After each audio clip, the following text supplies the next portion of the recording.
Vamos a mais entrevistas aqui no Jornal da Rede Alesp. Olha, nós vamos falar agora com Alex Galoro. Ele é médico e patologista clínico e vai nos falar sobre a segunda onda de Covid-19, que ganha força agora no mês de dezembro. E avaliam, então, oficiais da ABIN, Agência Brasileira de Inteligência. Boa tarde, doutora Alex. Seja bem-vinda ao Jornal da Rede Alesp. Boa tarde, obrigado pelo convite. Estou à disposição. Doutor, o senhor estuda tipos de patologias. Hoje temos tantas vacinas sendo testadas. Por que é tão difícil de imobilizar um vírus como o da Covid-19?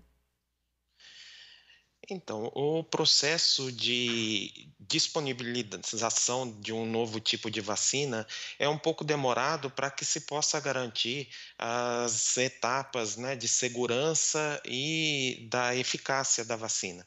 Então, o processo em si de inativação ou do RNA que agora foi disponibilizado pela Pfizer num novo tipo de vacina, ele até já é mais conhecido. A questão é fazer toda essa validação para que não cause risco para quem toma e que tenha também a garantia de que seja eficaz contra a doença. E como funciona esse vírus dentro do organismo, atacando o pulmão e veias do cérebro? Então, o vírus do Covid, né, o SARS-CoV-2, esse novo coronavírus, tem tido várias formas de causar a doença e várias formas de atacar o organismo. O principal é a forma respiratória, então hoje com toda a pesquisa que foi feita durante a pandemia, já se tem aí mecanismos de ataque que ele se liga em receptores da célula e uma vez que entra dentro da célula, ele tem um processo semelhante a de outros vírus. Ele incorpora seu material genético dentro do núcleo da célula, que passa a produzir o seu material e novas partículas virais que acabam aí disseminando a doença dentro do organismo e para as outras pessoas que acabam se contaminando também. Doutor, a gente vem aprendendo com o coronavírus desde o início da pandemia, né? A cada momento surgem novas informações dos cientistas que estão debruçados sobre tudo o que está acontecendo, sobre as reações do vírus. Então, hoje a gente sabe que ele é um vírus composto de RNA, que tem uma reação inflamatória significativa. Isso também mostra que indivíduos com sobrepeso têm uma propensão maior a ter um problema com o vírus, uma vez que o indivíduo obeso também tem uma condição de inflamação também constante. Eu queria saber como que o senhor vem analisando isso, essa questão, se o senhor acha que essas vacinas que a gente vai tomar a partir do começo do ano, provavelmente do começo do ano, se elas de fato vão erradicar o vírus? Então, realmente, né, eu acho que nunca antes a gente teve uma pandemia tão grande, né, que se alastrou tanto dessa forma, até pela questão da globalização e da mobilidade que as pessoas têm entre os países. E durante a pandemia, toda essa evolução de conhecimento científico acerca da própria doença que permitiram diferentes formas de se combater, tanto a quem já está doente e tentar evitar a sua propagação. A vacina em si, ela tem sim o potencial de diminuir o contágio, porque vai produzir aí os anticorpos dentro da eficácia que tem sido demonstrada. Não é 100% das pessoas que têm a imunidade decorrente da vacinação, mas são índices grandes, né? Acima aí, a maioria acima de 90% de eficácia da vacina. Com isso, você diminui a propagação do vírus e a circulação do vírus na sociedade ou dentro daquele grupo de indivíduos, porque muitos deles já vão ter o anticorpo e vão impedir que haja essa propagação em rede e até exponencial, né, que uma pessoa acaba transmitindo para muitas outras e com isso aumenta muito o número de infectados pela doença. Então, esse mecanismo da vacina, tanto o mecanismo de ação da vacina, como o mecanismo de combate à propagação da doença já são conhecidos. Então, com certeza, a hora que se iniciar a vacinação, a gente vai ter uma redução da quantidade de casos durante esses meses que estão programados de fazer a vacinação da população toda. Como a gente não vai vacinar, né, não tem condição de vacinar a população toda de um país ou de um estado de uma vez só, vai ser uma coisa progressiva, né? A partir do momento que algumas pessoas começarem a tomar a vacina, o que se espera é que haja uma diminuição do número de casos e até que se tenha a vacinação de toda a população, quando a doença deixa de ser pandêmica e daí pode ter uma questão endêmica, né? Alguns casos que acontecem durante os seus ciclos aí durante o ano. Doutor, a vacina, né? A gente tem então a expectativa agora para o mês de janeiro, mas nós temos antes disso Natal, Ano Novo, então as festas de fim de ano e também as férias, né? No começo de janeiro. Eu queria que o senhor falasse um pouco, é arriscado essas aglomerações, né? Podem elevar o número de contágio? Com certeza, né? A gente viu isso já a partir do término aí, que a gente vinha com uma quantidade decrescente de casos, e a partir do momento que tivemos uma liberação maior das regras aí de circulação, com aumento do contato, aumento das pessoas e até um relaxamento da população que acabou, acho que considerando que a pandemia já tinha acabado, já estava sob controle, e a gente viu esse aumento do número de casos nas últimas semanas, aí no último mês. Então está bem claro essa associação e essa relação proporcional aí entre o nível de contato físico entre as pessoas, entre a diminuição do isolamento social e o aumento de casos. E, infelizmente, também é uma regra proporcional que, a partir do momento que tem mais casos, você tem mais casos que necessitam de internação, mais casos de necessidade de UTI, casos graves, e também dos casos que vão a óbito. Então, isso tudo é uma relação matemática e que deve ser tomado o cuidado para que a gente não propague ainda mais o vírus nesse período de final de ano, de férias e de festas aí de Natal e de Réveillon. Doutor, a gente os especialistas vêm falando sobre alguns casos consideráveis de reinfecção.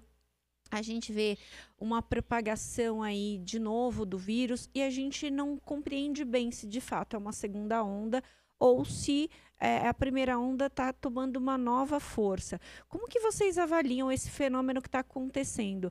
Pode ser, na verdade, essa suposta segunda onda, casos de reinfecção que estão ganhando força, ou vocês consideram a possibilidade da primeira onda nem ter chegado ao fim? Então, eu entendo como uma questão aí conceitual, né, de saber se é um aumento e um repique, uma retomada da primeira onda, ou se já chega a ser uma segunda onda. Eu entendo que tudo isso é o que sempre aconteceu, que a partir do momento que você tem uma diminuição da primeira onda, do número de casos, que tem um relaxamento da população, volta a ter casos de novas infecções e que voltam a crescer aí o número, a curva, né, que daí teria esse aspecto aí de uma segunda onda. O que a gente vê em relação às reinfecções não são tão frequentes e significativas como a gente vê para que pudesse justificar essa segunda onda ou esse aumento no número de casos. Essas pessoas que estão sendo infectadas agora nesse momento e que têm causado essa segunda onda são pessoas que não tinham a infecção anterior.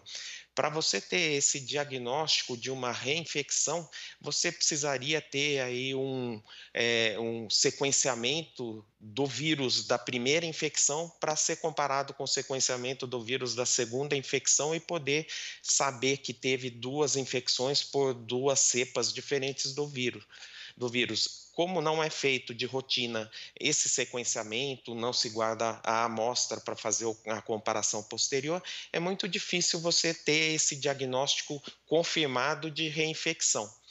O que a gente tem de informação hoje já é que a produção de anticorpos pelas pessoas infectadas varia, então tem pessoas que produzem mais anticorpos do que outras, e tem uma duração não muito longa, esses anticorpos também varia, tem pessoas que podem manter o anticorpo por mais tempo, tem gente que tem o anticorpo por alguns meses e já reduz, e essas pessoas teoricamente estariam suscetíveis aí a uma nova infecção e por isso poderiam entrar também nessa segunda onda.